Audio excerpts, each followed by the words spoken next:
Okay, we are back. We're back in the Matrix, or the Matrix is back in us. I don't know which we are We dealing never with at left this it. moment. Hello, Yeah, we everyone. never left. Sometimes, Nikolai, I wish I could take a break, right? Give me a break from We're the on the same Matrix. page. I've tried to be clever with the Matrix many times just to learn that it's just a mirror. So the more clever you get, mirror just reflects the same. The more clever it gets, yeah. Exactly. So, let's start today because we literally just had an off-camera discussion about the trajectory of today's conversation. So let me begin with a quote. Ahem. I believe creating the vision for who you want to be and what you do want pulls you towards it. Moving forward, not trying to pull away from something. Decide who at what you want to be and be that.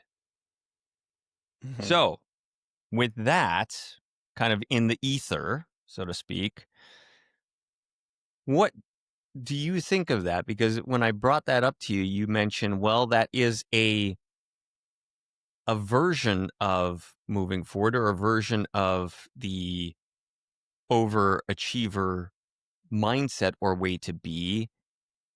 And yet I have a feeling you will disagree with this. So the floor is yours, Sir Nikolai. Yeah. So, and by the way, it's great that we're starting now to hit record button sooner into conversation because we have so many what is it called? Off record, fun off record, and very insightful off record conversations. So, And they go uh, for like an hour, just so I, everybody knows. Like, we are usually discussing something of great importance for literally an hour, and then we hit the record button, and then we talk for another hour and a half. So, yeah, yeah. So the reason I kind of pinned that statement is because, well, a lot of people are trying to figure out, especially now, it's a crisis of purpose. So a lot of people are trying to figure out their purpose. yeah. Hence, that statement came into your field, right, from your friend. And what I find that is confusing with that statement, or actually takes most people in a wrong direction if people try to follow that statement, it automatically puts them into this standard, I'd say one of the biggest sub-personalities within a modern human in today's society, which is the achiever or overachiever sub-personality. You got to set a goal and you got to go there. And the challenge with that approach is that most of the goals or the visions or the dreams are set via mind. And in a previous episode, we've talked about how mind is just creates many pictures, which are illusions. There are no energy behind them. And the way things work in this matrix, you cannot create or do anything without, unless there is energy. Uh, like you cannot take an illusionary picture. Well, you can, and that's what happens with most people today. You take illusionary picture, there's no energy there, so you start putting your own energy, and you waste, like, so the whole process becomes an uphill battle. It becomes pushing the boulder up the mountain because you're using your own energy, and most people have already done that process multiple times. As a result, they don't have much energy left, and so hence every iteration of that approach becomes harder and harder and harder, and a person gets to the point, fuck all this shit, I'm fed up with this, I cannot figure it out, I'd just rather sit and do nothing, like watch Netflix or drink or take drugs or find some kind of thing that will help me numb this confusion and emptiness and etc. And so this method works really well for a small subset of people.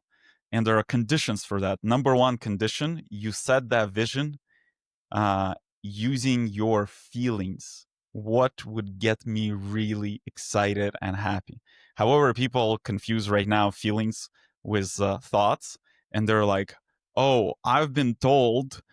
And the way it works out, it's like like most of the population is brainwashed. If you get a nice house and a nice car, you will be happy. And the person Yeah. thinks that's the feeling. It's not the feeling. It's a thought. And you get there, and then you still feel the emptiness. Not in all the scenarios, but in many scenarios. Of course, everybody's supposed to live in comfort. It's just the concept of comfort has been heavily distorted. And it's funny, we've been discussing it probably the past, I don't know, 3 to 5 sessions that we had with clients. The discussions was bringing them to their older memories when they were in universities. And it's interesting, a lot of our clients have achieved quite a bit in their life. However, they came from nothing. And that is your story, by the way, as well, right? You Hmm. told me that story so many times, how you had like, I don't know, $200 alone in Los Angeles, Oh God, barely yeah, much any money for food and figuring out where to sleep, right? yep. That's literally the story of almost every client we work with.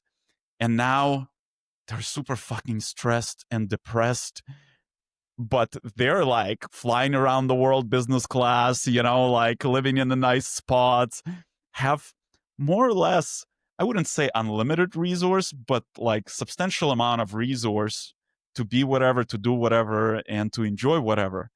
But their life sucks. And then we bring up the examples and it's like, hey, remember you were in university, you barely had a dollar to buy what is a instant noodle, and but remember your stay. And I was like, fuck, I was so happy that I was having that instant noodle, and like I didn't know where the next dollar came from for the next instant noodle.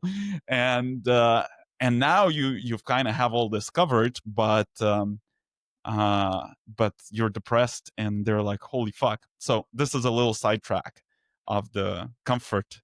uh, the concept of comfort has been so distorted, and there has to be an adjustment made to actually, that internal programs need to be processed so that it is easier not to get into a trap of what the real vision is. And that usually is the first layer that creates so many traps of what the vision is, right? Because the first thing people want to do is beef up the comfort, even though if you really look around, majority of people in the Western world already live in a comfort.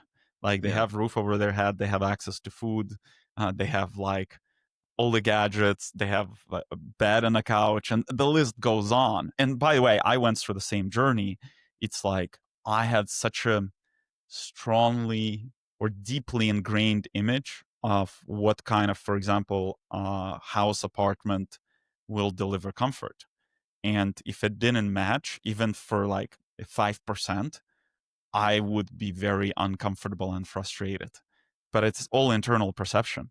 And it's Mm. interesting. That's like, my story. I lived in this one apartment that I really loved. I picked out, took me some time to find. And then the story was that place came to the end. And I moved to another apartment in 2 days that like universe presented to me. But the furniture is slightly of a color that is not fully my style. The couch is slightly of a color and a shape that is not fully. So, like, my mind right away started juxtaposing all those things and created a lot of resentment and a lot of dissatisfaction from such tiny things. Hmm. And whereas if I look at this place, it hits 80-90% of things that I usually look for. But those 10 to 20% really screwed me over. And where I'm going with this, and this is a great example where when person creates that vision that they're gonna work hard towards from that state, they end up in a very funny place. Because it's all illusionary. It's like, oh, like I want to get like that's the life I want, and then they get to that life they want, and it's just a major disappointment, because like I've done that journey a few times, and the last one was just so big. Like building the last company took so much out of me because it wasn't really fully aligned with what I was supposed to be doing in this life. So by the time it got large enough, successful enough, I was completely drained, burned out, anxiety, panic attacks, the list goes on. So take me to that for a moment, because when you were talking at the beginning, you were mentioning how, okay, if you don't have this feeling, or you don't build from the feeling, then things are difficult to achieve. And so when you look at all the things that you achieved, because you did amazing things, right? You built big Yeah. companies. Were you not aligned at that moment? And then how were you able Hmm. to bring that, that whole idea into physical reality and make it happen then? Yeah, and I'll also quickly finish a point I started. So I said one, and there's a second thing. Mhm. So the second thing was there a small. So that was a disclaimer that you can do this approach. Number one, if you can read your feelings. Number two, uh, if you're activating strengths and willpower as one of your energies. So, meaning you need then to experience this achieving approach. For example, a close person to me is developing strengths and willpower, energy, and she needs to set goals and achieve them. That's the only way it works for her in her life. But it's a small subset of a population. So, but at the same time, for example, this person who is developing that energy, if she does not know how to feel and sets up those goals from the mind, from the all of those illusionary thoughts, then yes, she'll develop the quality, but she'll be every time disappointed where she ends up. And then she might stop developing that quality because she'll think, oh, that method only gets her in the wrong place. So, number one is feeling.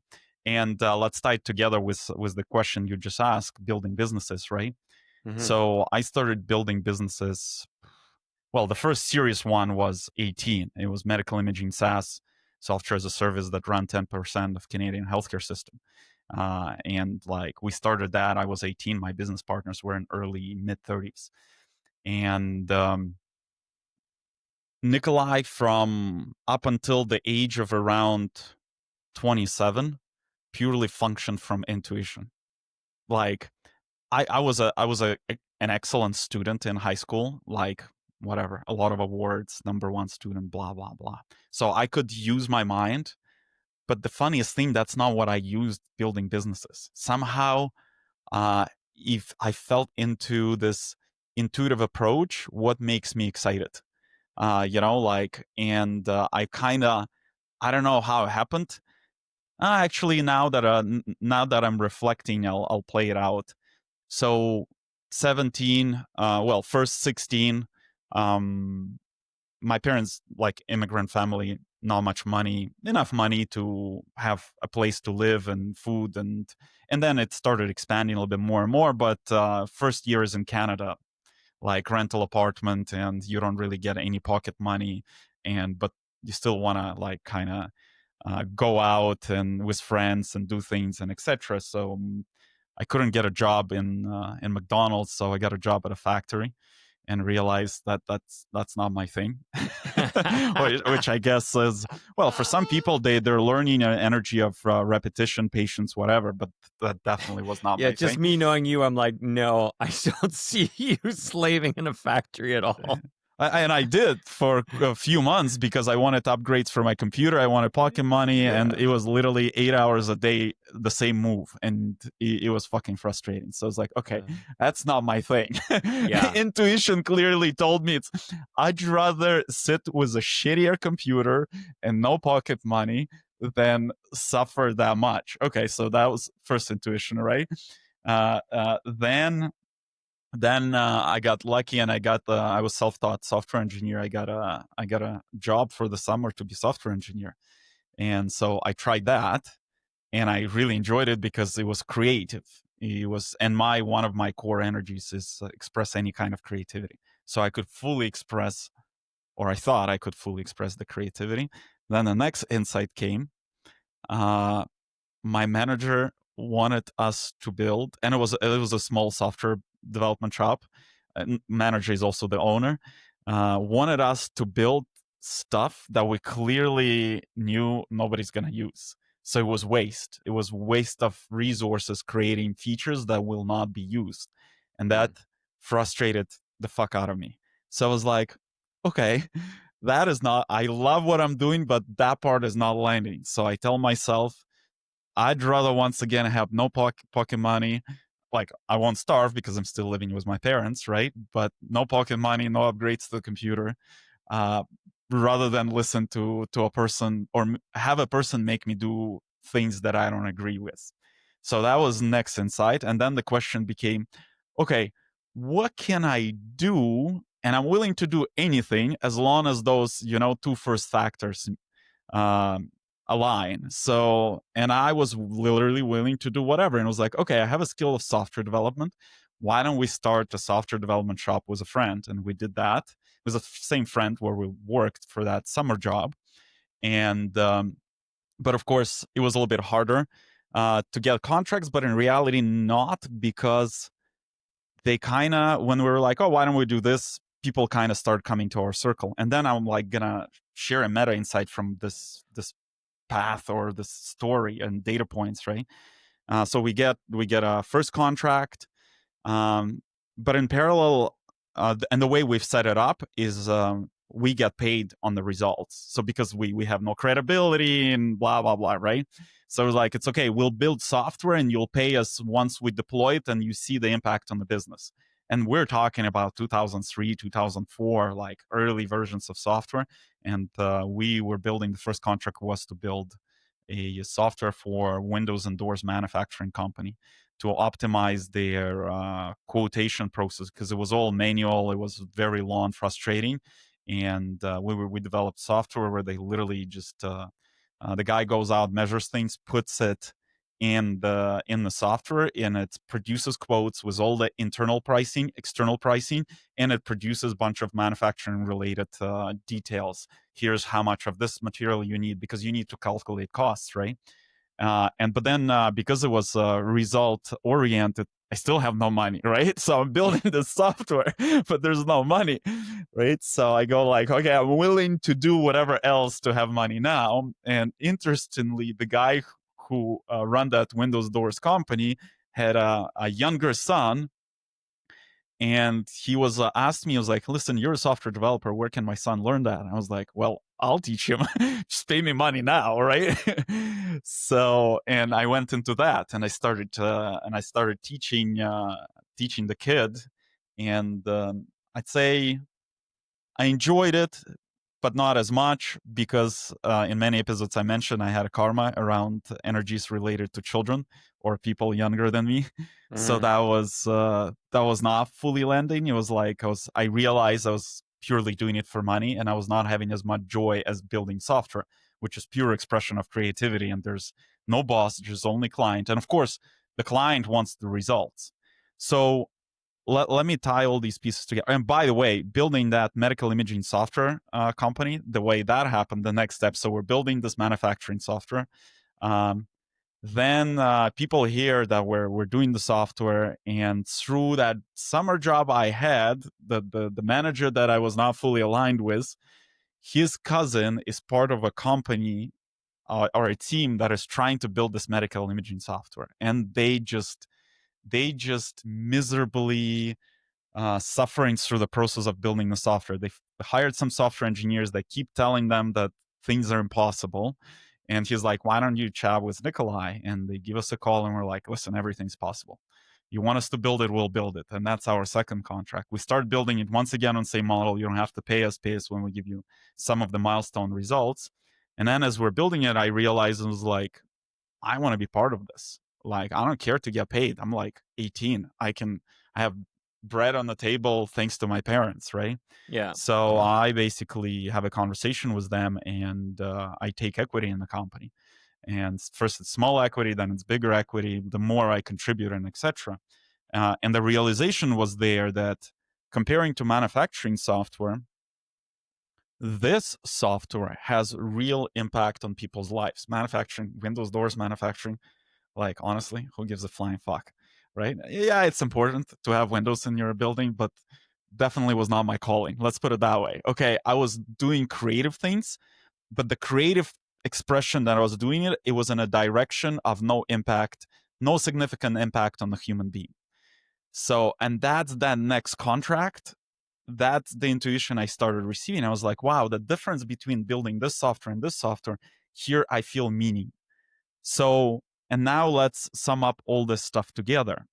The biggest insight I wanted to share of a different method of finding your purpose, the purpose is already unfolding in your life. Day in, day out, Matrix, including all the people and all the events, are trying to point you in a direction of your purpose by creating all types of different events, meetings, suggestions, and etc. So like the whole Matrix, so people misunderstand the reason people are frustrated with Matrix because constantly course corrects them. The reason the Matrix course corrects them because they think they're smarter and they are trying to create that vision from the mind and force it onto the world, whereas the Matrix is like, hey, I'm gonna kick you and slap you so you don't go in the wrong direction. But if you just breathe out and start looking for symbolisms and signs and etc., it's already setting everything up. Everything is already unfolding in your life. And that is an example how everything was unfolding in my life and how I intuitively navigated it. And up till 27, that's how Nikolai operated. It's like, oh, this is happening. Okay, I'll lean in. Oh, that is happening. And then I went to Silicon Valley. And then Nikolai became epitome of modern human, which is thinking, a lot of thinking, a lot of thinking, and a lot of Excel, a lot of thinking, a lot of thinking, and a lot of Excel. And that's where life became miserable. So, similarly, if we continue on this pattern, so I built the first business, then I realized, okay, I thought Western healthcare is creating real impact on a human because the logic was if you don't have your health, it's very difficult to be happy and fulfilled. That's like almost a foundational element that you gotta have. And True. spending extensive amount of time in healthcare, Canada and US, I realized the healthcare system was not interested for you to be healthy. It was interested for you not to die, meaning you stay a customer for as long as possible, but you're always at least somewhat miserable. At least tiny bit miserable, so you're sold something. And my story fell apart, so I started seeking. Now I intuitively kind of had all these ingredients, right, of what kind of made me happy, what motivated me. So it was like, well, fuck that. Since I didn't start that company myself, there are other co-founders, and I was not the first co-founder. I'm like, I'm gonna start a new company that is gonna be the way I want it, right? So I started a company in a preventative healthcare. Well, first I tried to build a chain of cardiology clinics, which we, let's call it, semi-succeeded, and then ultimately the partners who continued did something with it, but I withdrew because I realized there was no creativity there. It was that factory moment from 16 years old. It was a conveyor belt. Cardiology clinics was a pure conveyor belt, just zero creativity. The only segment of creativity I had, I basically took an initiative to get the most advanced software and hardware so that customer experience or patient experience is like next level, because everything was, we were talking about then probably 2008, 9 or something like that. Still every, like the internet early stages and etc. And going to a cardiologist and having one of these studies done, it was all like things were recorded on videotapes and then shipped to a cardiologist to look at. Then all these devices that you wear to measure your heartbeat, blood pressure, their different stuff. They were like antiquated, they were uncomfortable. Then you bring it, then they get mailed to some other place to get a result. You're talking at least 7 days, usually on average 2-3 weeks, right? So we've put everything in the cloud. Devices are much more comfortable. You bring them back within 24-hour results, no videotapes, blah blah blah, right? So that's the only place where I could express my creativity. And then I realized once I've expressed it, the rest is copy paste. And I was like, wow, this is not really driving with me. I found myself driving from a location to location because it's a brick mortar business, right? Mm-hmm. Dealing with some kind of operational issues. No creativity. So once again, intuitively, I'm like calibrating this whole time.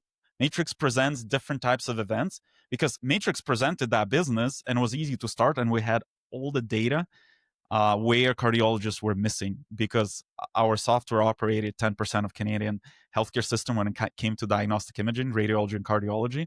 So we could pull up a data set, and there is like a 1 month's wait time in this neighborhood. There is 3 months wait time in this neighborhood. If you set up one location, you will be booked multiple weeks ahead, right? And that's an example of first Nikolai living through the mind and the spreadsheet, purely followed the money and purely followed the greed and purely followed the logic. And that Mm, was the first business that was miserable. Well, not the first. Previous, there were instances of misery, right, and yeah. factory line and etc. But that's like a business that I chose to co-create with other partners, where I was miserable. And by the way, that was my first early alarms of panic attacks. I started having anxiety attacks, which are pre-panic attacks, and I ended up in ER a couple times. I was freaking out. I thought there was something wrong with me, and etc.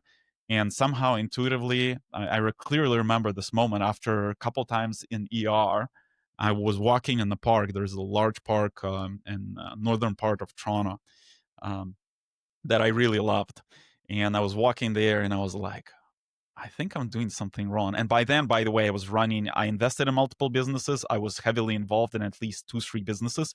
I overwhelmed myself because I started printing cash in the first business, or we started printing cash in the first business, and Hmm. I wanted to deploy it. And I deployed it purely through my mind, those illusionary images. I was like, okay, there's opportunity here, there's opportunity here, there's opportunity, and fuck, my life sucked.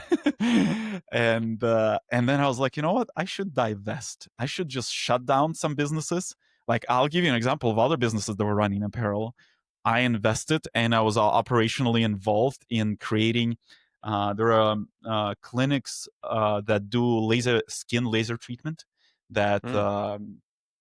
treats all types of problems with skin, but also makes the skin younger. And I met this crazy Belarusian scientist, PhD in lasers and optics and etc. And those machines were very expensive, 100,000 and etc. The cheapest one was probably 40, 50K. He's like, we can make handheld. I figured out how to put a $50,000 massive machine into a handheld. Now they're sold everywhere. Back then, that was once again around 2009-ish. That was unseen. So, like, I invested money in there. Plus, I understood how to build technology. We started building all that.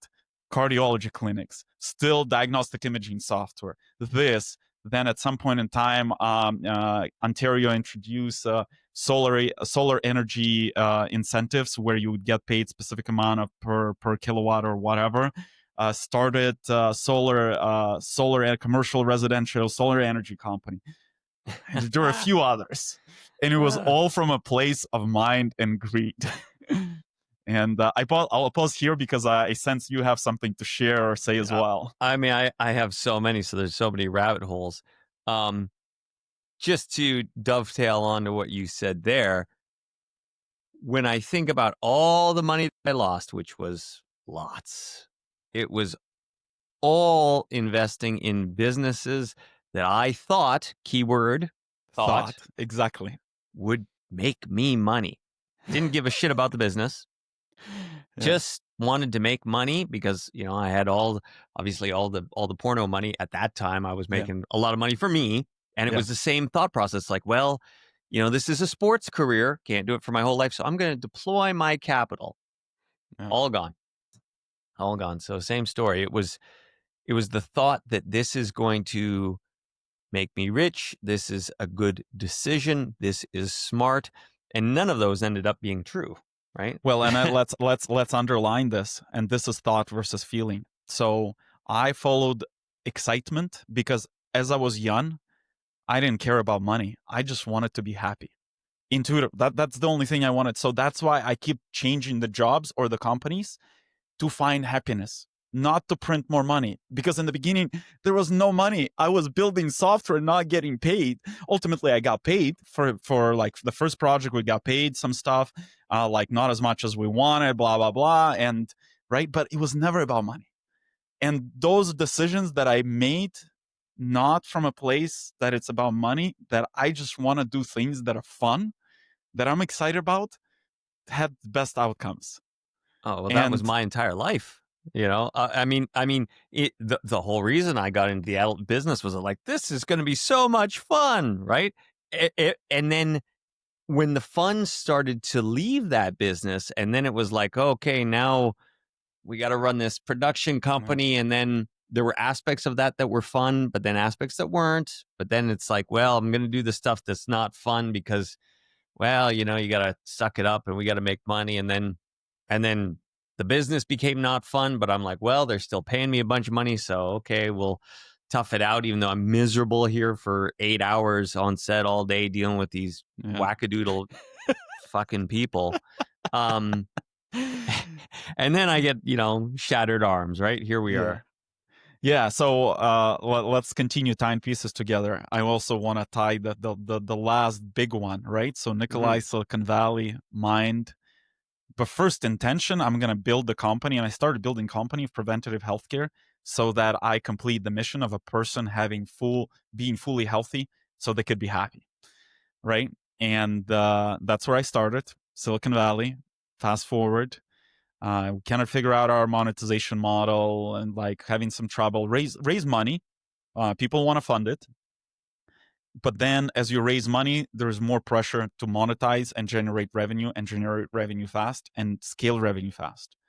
We zoom in into dentistry. And dentistry, to put it in perspective, in US at that point in time was $120 billion industry.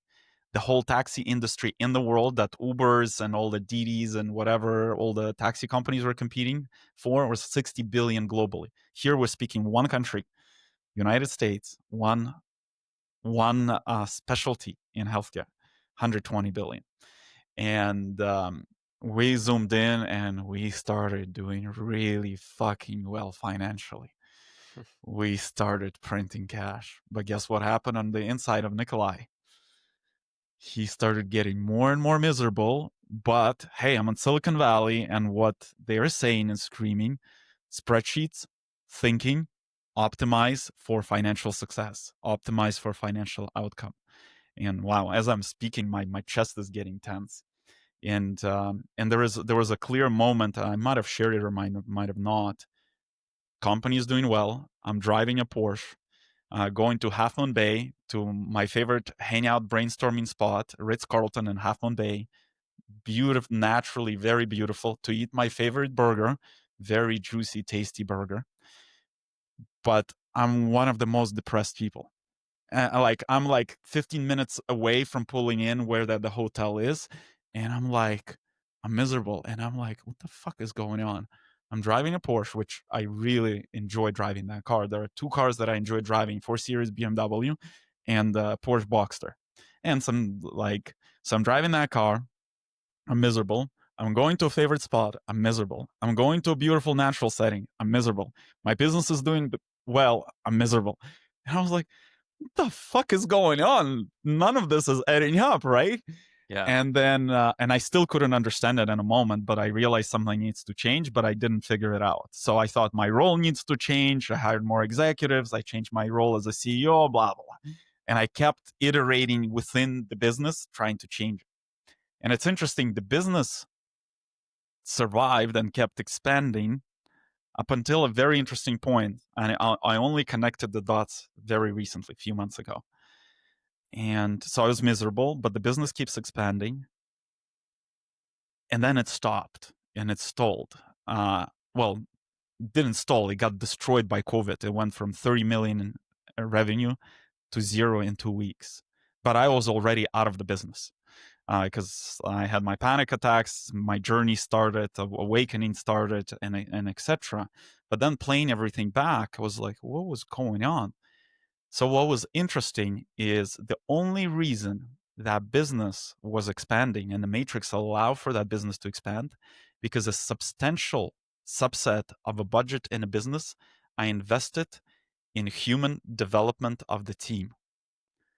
So I run so many different experiments of how to make people happy. I was like, okay, since since we're not making people happy by sending them to a dentist, I'm gonna, and that's all like intuitive, I'm gonna invest in top coaches and top meditation coaches, executive coaches, practices, retreats to unlock full potential of the team members. So, and now let's connect the dots of 15 years of Nikolai. Intuitively, it's all, first of all, Matrix always presented what was my purpose and what was my meaning in life and gave me opportunities. And in the beginning, I chose them correctly because I was looking for fun. I was looking for happiness rather than financial outcome.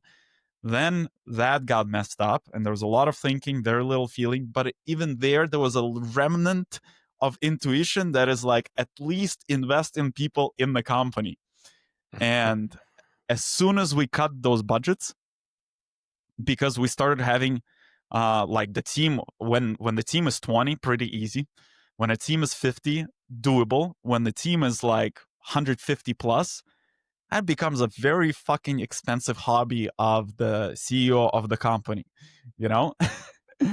And then we needed to optimize our costs and blah, blah, blah. We started trimming all that. And we started having all the problems. So I was fulfilling what I was supposed to be doing without knowing. I didn't understand. But that's where once again, I could fucking spend 12 hours a day on that topic in the company and not be tired for a second. But me optimizing go-to-market strategy in a new market in a dental industry, dude, 1 hour of that, I walk out from the boardroom and I feel like I unloaded 7 train cars of coal. And like worse than my fucking factory days, right? But at that point in time, I couldn't juxtapose those and I couldn't connect the dots. So I would come out from these meetings drained. Then I would go and sit and at lunch chat with a team member and help them figure something out in their life or in their career. And I got energy. But I wasn't self-aware enough to spot where I get energy and where I don't. So one of the simplest exercise that anybody can do is inventory of activities in their life. Energized, drained. Create the list where you get drained, remove everything from the life. It will never produce any fucking results. Zero. It will only take your energy. No results. No matter how hard, how smart, how extensively, how uniquely you work at that, you will never get results. It will only take energy. Those things that give you energy, you lean in. Now you have more energy because you're not wasting all this energy on those things that take you energy. You lean in there, things start blooming. And I'll pause here because I sense. Yeah, well, because it's almost like we totally went off script, and now we're totally going to go back on script because this is all tying together beautifully, right? So, because now this really ties in with this, and I knew, again, Matrix, we're getting there somehow. So you're there and you're trying to figure out what is the purpose, what is the path that you're supposed to do, right? And you get in the habit before of, well, I'm doing what's fun, and then you later have the spreadsheets. And where I wanted to go with this is, well, within all of that, how do you discern self-sabotage from, actual intuitional change? Like at what point is it like, I need to get rid of, the medical imaging company, or I need to do that? Or at what point is it patterns of Nikolai's behavior where and this is where I want to go into it, is it, Yeah. Are self-sabotaging behaviors like that, are we connecting that to karma? Is this implants? Is it subpersonalities? Is it just being, like you were talking about, stuck up in the mind and not being connected with that matrix level intuition, or Yeah. that the what matrix is presenting itself to us? Um, and even when it presents stuff, how are we deciding which thing to take? Because is the matrix going to present stuff to us that will self-sabotage, or, I know this is long, or No, that's is good. is there no such thing as self-sabotage? Because what we deem self-sabotage to be is simply maybe an underhanded way of matrix course correcting us. And I'll leave it there. Um, well, I think you've already shared a bunch of insights. And number one, on self-sabotage, sometimes, actually most of the times now, for majority of population, that is the path. You got to get the suffering so high to cross your suffering threshold, so you stop doing that and you start having realizations. And if you really summarize the story that I shared, constantly there was suffering, and then there was that suffering crossed threshold where I was not willing to do it anymore. And for everyone, the suffering threshold is different. And once you start crossing that, you're like, okay, I have to change something in my life. So at the end of the day, what you just said, yes, that's correct. Self-sabotaging also leads you ultimately where you're supposed to go. It's just a longer path, and it's less pleasant path because a lot of suffering is involved. So you can lower your suffering threshold and say, I'm not willing to suffer at all, or I want to minimize suffering. Like, universe, God, creator, soul, spirit, show me how, and be attentive, but keep it as one of your core goals. And what I mean by that, in a previous episode, I mentioned the only places where the discipline or responsibility can be applied via discipline is these foundational concepts. So, for example, I just shared a very simple practice that most of people who will listen to this podcast will not do. And they'll go back into suffering, and they'll go pay thousands and thousands and hundreds of $1,000s into coaches and etc.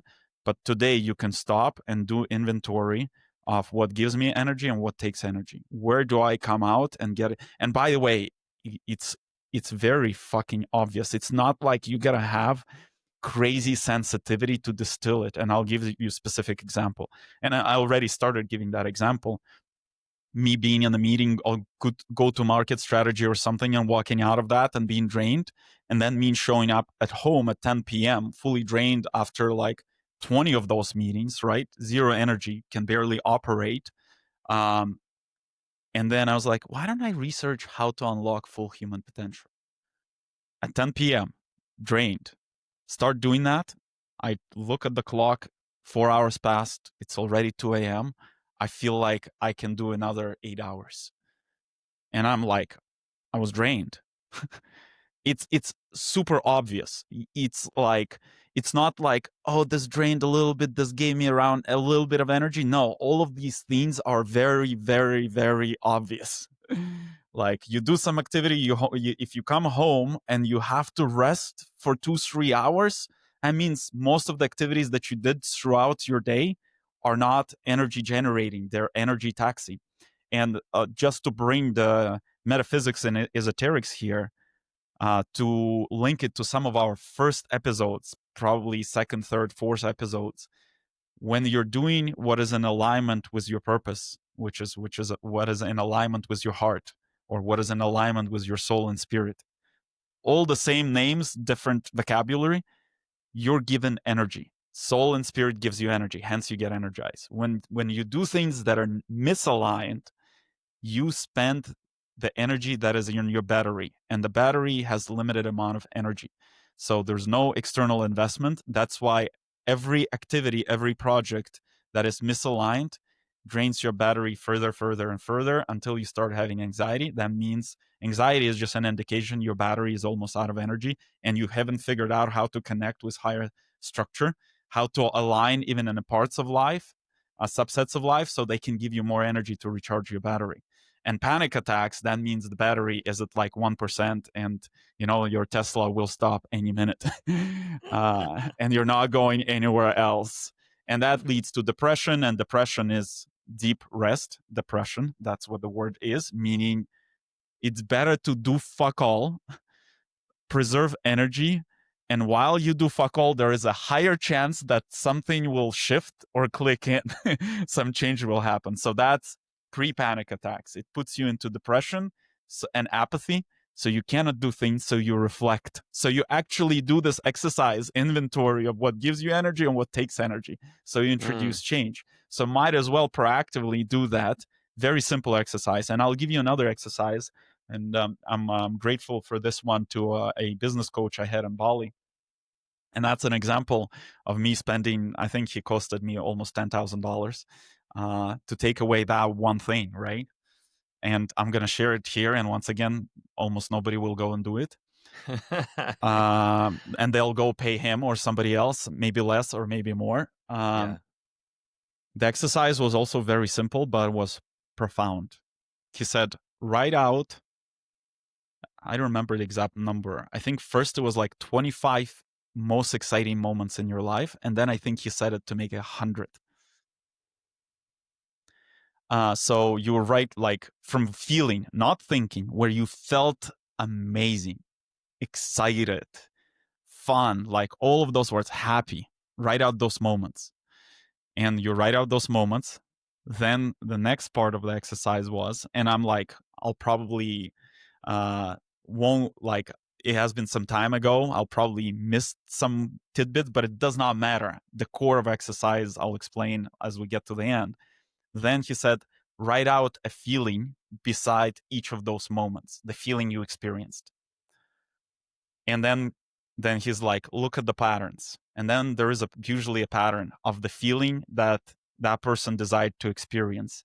That pattern of feelings is already aligning the person with what their soul, the type of energies that soul wants to experience, or that that person wants to experience, right? Like, so for me, it was like freedom. And freedom came at the end of the day from like a place of movement. Then like there was a feeling that uh, I had impact on people. Like transformation was a big word. I was like, oh, I helped somebody where they got into the next gear, or I've transformed something in the business that it got into the next, and etc. Like, and transformation is not a feeling. I don't remember exactly the word I used, but that's what we kind of write. So you start seeing the patterns, and then, and I didn't do that in the part of exercise because it was done slightly differently. I'll edit from myself. You can look, so you analyze feelings, but then you also analyze the patterns, asking, what about this event made me happy? And you'll start noticing the patterns of what you're trying to do, meaning what is natural to you. And that is your purpose. What is natural, where you're being pulled, where you feel the excitement. So feelings is one way of one lens of looking at this.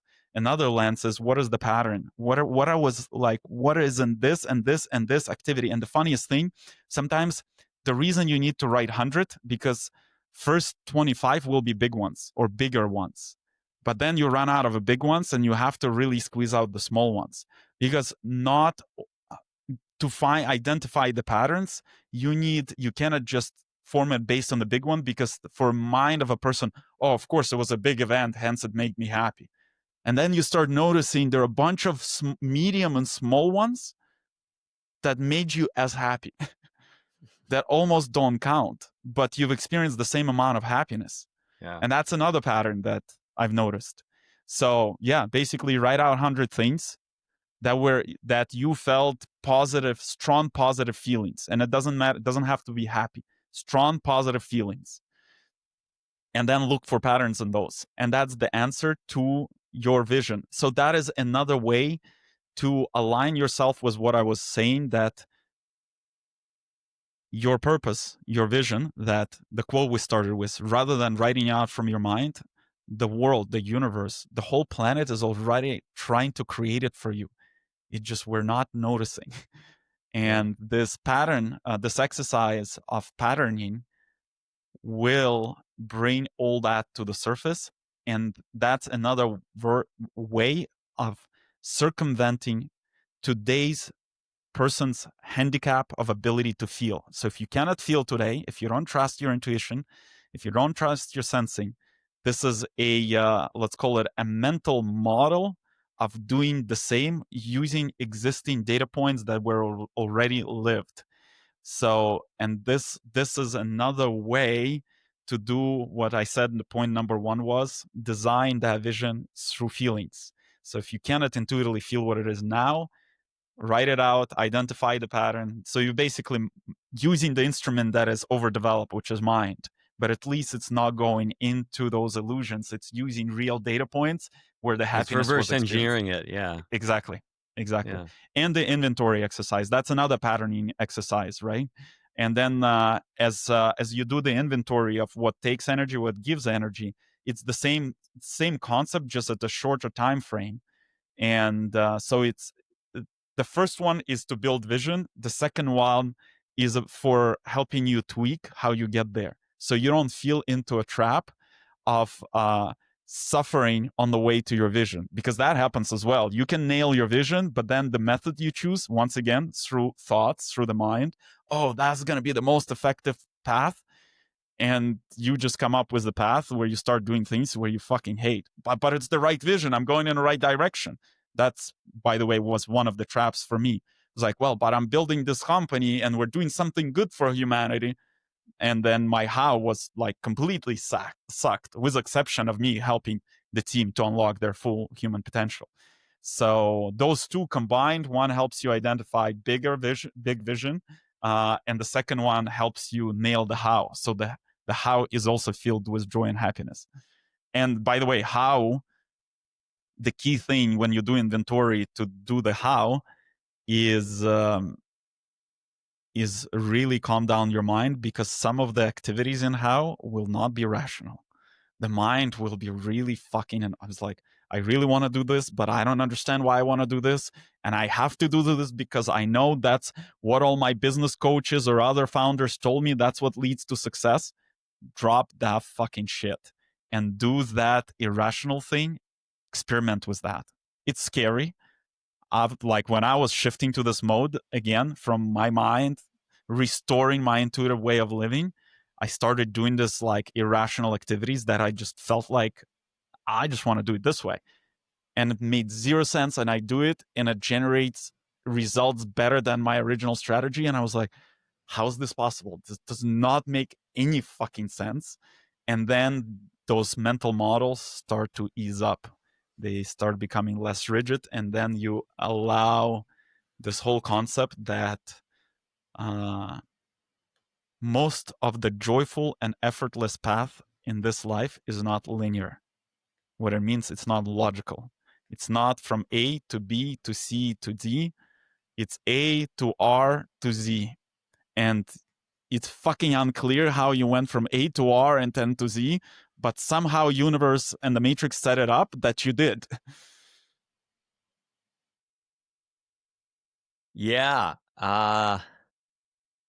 It's funny because when we're done with this, I know we'll probably chat for a while after, but this is definitely something that I want to experiment with today, just logging the data points, because yeah, when I think about the times that I've been forcing things through the mind, or it's also what you were talking about in terms of, remember when we were talking about sovereignty, right? There's getting professional advice, a professional opinion from somebody, which may be valid and may unlock certain things within you. But then there's also the aspect, because I've been so guilty of this, giving away the sovereignty because, well, this person should know better. They have a degree. Yeah, They exactly. Or they studied build multiple whatever. successful businesses. Yeah, or I mean, he's driving a Lambo and he's got a Rolex. Well, he's doing something right, Yeah.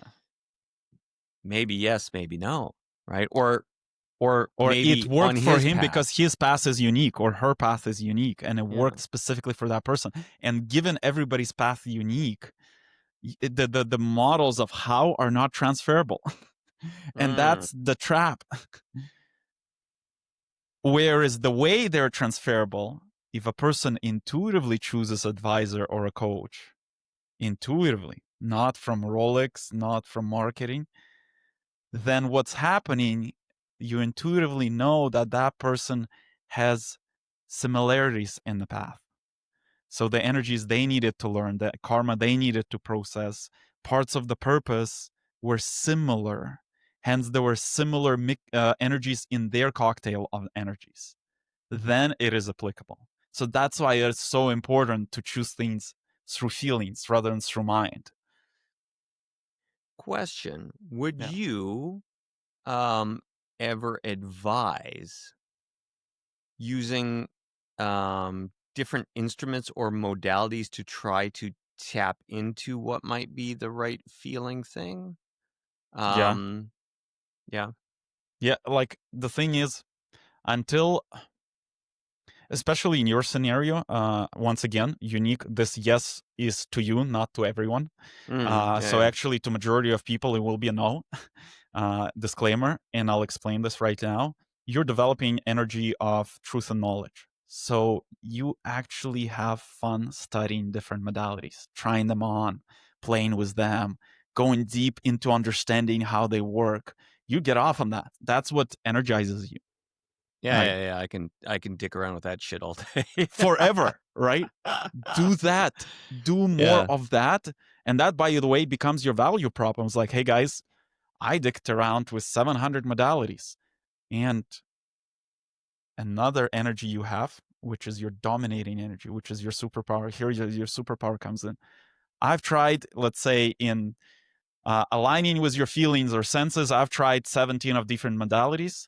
For you, I think this, and this ones that you should try out of 17. That is Mm. wisdom.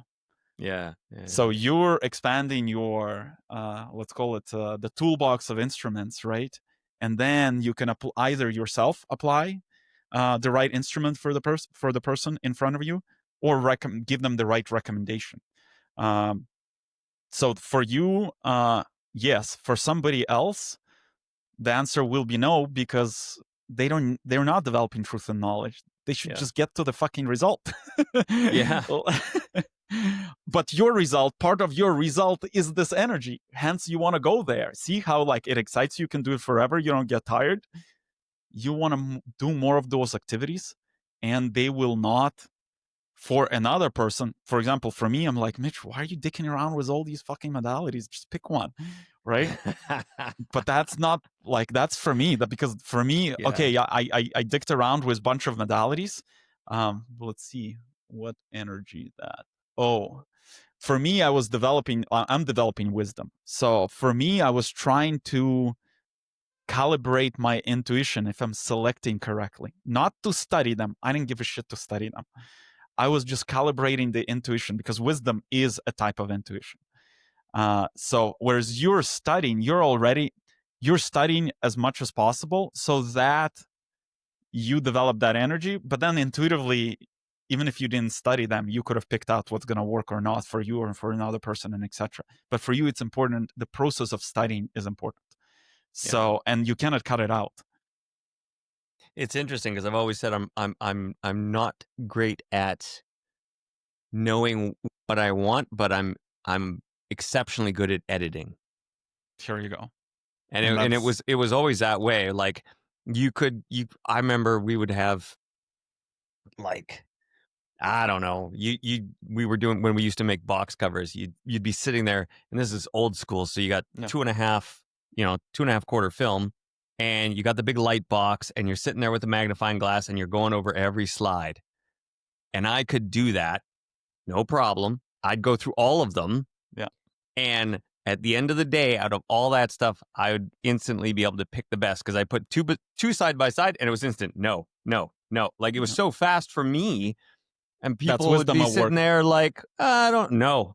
Look, I'm like, look at that mouth. Look at the smile. Look at where the Yeah, nose is. It's all shit. Like, no. And they're like, how do you see this? I'm like, no, it's so obvious to me. Like, yeah, and yeah, so even though I wouldn't know the big picture, yeah, if when I had the options, it was just so easy to say, well, it's this Yeah. and not that. So, So if we would summarize it, so do more of those activities that's so easy and exciting for you that you want to dig in. And then the bigger picture will come together from those activities, because the bigger picture is always uh, built from a smaller building blocks of those activities that make you happy. Because people think, oh, purpose, it's this big statement, clear vision. Nope. As you know already, even the system we use, there's a social objective, there's individual objective, there is a consciousness objective, there is a lineage talent, there's that, there's this. All of those are building blocks. So mhm. one way to identify them is to find patterns of activities and things you do that make you happy. And then put all of those together into one piece. Like basically you ask yourself then a question, because by combining them you will be the happiest. So how do I combine all of these and call it my purpose or my mission? Mm, Because yeah. once you combine them, that's the state of the highest amount of happiness.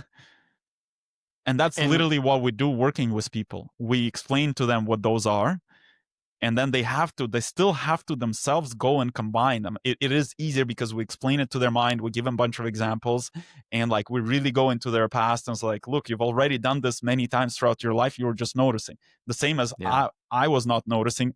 As I've shared all these stories, I've actually like reconnected those dots even more. Like given like I understand my like purpose and etc, and I've done the work, but now it like synced in even deeper because I added so much texture that I didn't go as deep as I was going through all these experiences Mhm. and modalities that I used.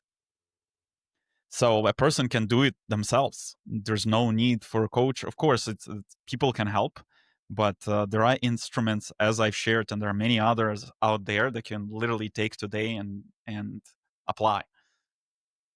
Yeah, and like I said, I that's I think a game changer because I never thought in terms of where you can just say, okay, well, what's going on energetically here, and then yeah, it mapping out, okay, what were the most exciting moments of your life to see, well, why, what made them so exciting, what was going on at the time, what was the feeling, what was I doing, what was the energy, like why was it And, so interesting. and here's what I observed, knowing you quite well. You need many modalities to nail a thing, because you're studying truth and knowledge, you need confirmation from many different angles. Like we've talked about your purpose, but it's not fully landing because intuitively you want to try many different things. And like, for example, you did constellation and you're like, wow, that's more or less what we've discussed. And then they're like, yeah, it's all the same thing from different angle. And now we're talking about another modality. And it's fine. Just accept that fact about yourself. When you Yeah, try yeah. to figure something out, it's like, okay, what are different, like, let me find 5 different modalities and let me try them and let me do them.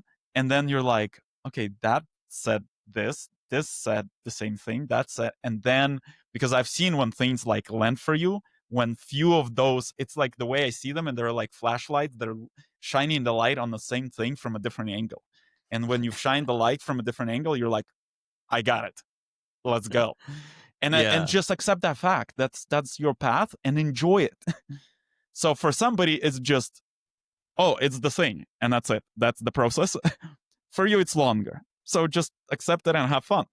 Well, so that actually brings me to one question that I had here Yeah. where it was the idea of, right, like we've seen, because I know I've seen it with myself, I've seen it with others on both sides of the spectrum, and I'd be curious to see how it went for you over the time. But if we look at personal change, changing whatever it is that is misaligned, like change can either happen slow or it can happen all at once, like instantaneously almost, Mhm. right? And so, what is it that determines the amount of change available to the person or the avatar? That's a great question. Few things come to mind. Number one, the one that happens overnight, and what we call them overnight successes. And in businesses, we had a saying, um, it was an overnight success, 10 years in making. So everybody only sees the news when you raise the big round or published your revenue information or whatever it is. And for everyone, because that happened, that news cycle is one day, the success is overnight. Yesterday you had this company X had zero. Today it has a billion. So to everyone, the perception that is created, it's overnight success. But what they haven't seen is 10 years of grinding of the founders and a team of dozens or hundreds of people. uh, and so the change, what people perceive as an overnight success, is in your scenario, one modality, second modality, try this way, try that way, try blah, blah, blah. And you're like tweaking energy, tweaking energy, tweaking energy, tweaking energy. And then there's a finally the straw that breaks camel's back, that you just use that whatever modality and you think, holy fuck, that's what created transformation. No, you've already been trying to transform yourself in that aspect for years, and then you did that thing and it put the final straw and it got you over the threshold of it integrated, it landed, the shift has happened. And but at the same time, that's most of the transformation I see. It's little by little by little by little by little by little by little, and it's just accepting the fact. That's why I highly recommend to everyone, if you wake up every day and look at yourself yesterday and compare to yourself to today, has there been a 1% improvement? For most of people, they can say definite yes. Mm. In most of the scenarios, you've already done your part, so just fucking relax and keep doing what you're doing. It's that process, 1% a day, and then you get to 80%, and usually, what we see, the threshold is around 80%, and that's when the click in happens, and it's like, oh, breathe out.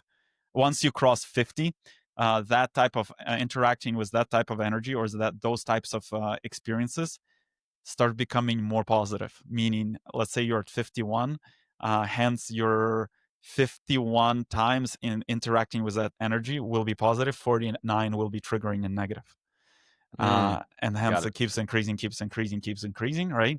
And then when you're at 80, you stop noticing because it's mostly positive. But there is still a little bit of things that come up, but you already notice it as a very light trigger. Hence, it's you don't sense that electricity of anger going through the body, of triggering emotion going through your body. The second aspect, the second type of transformation, uh, when the person is stuck and they're not connecting the dots, they're not noticing the patterns, so the matrix keeps presenting events, keeps presenting events, keeps presenting events, and a person is not registering, the matrix increases the volume, and the events get more intense. We call them emotionally traumatically correcting events. uh, the I feel like emotional there should be a good acronym there, but I don't yeah, think there yeah, is. yeah. Or emotionally traumatic correctional events from Matrix, something like that. I'm just Yeah. translating right now, right? And that the volume gets louder, so they get stronger and stronger. But there is a perception. That's also a transformation, percent at a time, percent at a time. And if those events are not adding enough, creating enough change, sooner or later, there is an event that is perceived that it's big, but in reality it's actually not big, because the frog, the whole concept of throwing a frog in the water and starting to boil the water slowly, the frog first enjoying the water is warmer, warmer, warmer, but then by the time it's already cooking, it's not realizing it's cooking. And that's what's happening for people. It seems like there is a a big random event out of nowhere that is very traumatic. Car accident, disease. Like, for example, disease develops over a long period of time. A person not responding to matrix course corrections, it's like developing, developing, developing, developing, and then it gets diagnosed. It didn't happen overnight. Or like a car accident, if that would be an example. Uh, you already got into a smaller, let's say, accidents, if that's the way matrix communicating with you. Like, Yeah. let's say somebody's rolling a shopping cart, another person runs into them, and it kind of gives them a what is it called, the bruise, right? It gives them a bruise. and they ignore it. They don't realize that's a sign. They keep going. The next time, I don't know, they fall off the chair, and they like maybe sprain an ankle, right? The next time it's they something falls on them and breaks and they get a cut. Like an example, a friend of mine, a mirror fell on her and gave her a bunch of cuts on her back. Not Oh, big ones, and luckily they fully healed and etc. Right? And if you don't stop and ask yourself why is this keeps happening, then you get to the car accident. But you think the car accident is out of nowhere. It's not out of nowhere. The 1% on a course correction, on intensity of course correction, has been adding as well. So it's not, and then in that intense event, and by the way, car accident might not register either. And then something else happens. And then we think that then transformation happens overnight. Once again, overnight success. No, it has been piling on. And in some scenario, a person was making some conclusions. Some scenarios has not making enough conclusions or no conclusions at all, and then it could be perceived a person gets, and I've seen many awakenings like that. For me, the panic attacks was that car accident moment where I completely became dysfunctional, but I just shared that I had already anxiety attacks and I've been in the ER room, but it didn't register for me. It did. Like I completely forgot those moments up until recently that I already had all the bells of the panic attacks are not far away, and I course corrected myself intuitively. But then once panic attacks started coming, I didn't know what I needed to do. I was so lost. And at that point in time, I was so in my mind that I couldn't reconnect to anything to intuitively adjust. So that's why I guess I had to go on this whole exploration where other instruments are out there to help me. So it's rarely a overnight flip of a switch transition. But when a big event happens, it's perceived like one. It's like, okay, panic attacks, and Nikolai overnight changed. In reality, Nikolai was already suffering since 2016 till 2019, the panic attacks, insomnia, depression, apathy, no energy. It has been already happening, and it was already getting some insights. So by the time that one hit, I was like, fuck it. I don't know what I need to change in life. The only thing I know that will help is just to stop doing everything I'm doing. Since I cannot figure out, it's like this whole concept. We 50% of our advertising works, but we don't know which 50%. Hence, we spent 100% of the budget. So I was yeah. like, I don't know what is right or wrong in my life. I'm just gonna stop everything and start everything from scratch. So that was my approach. Mm.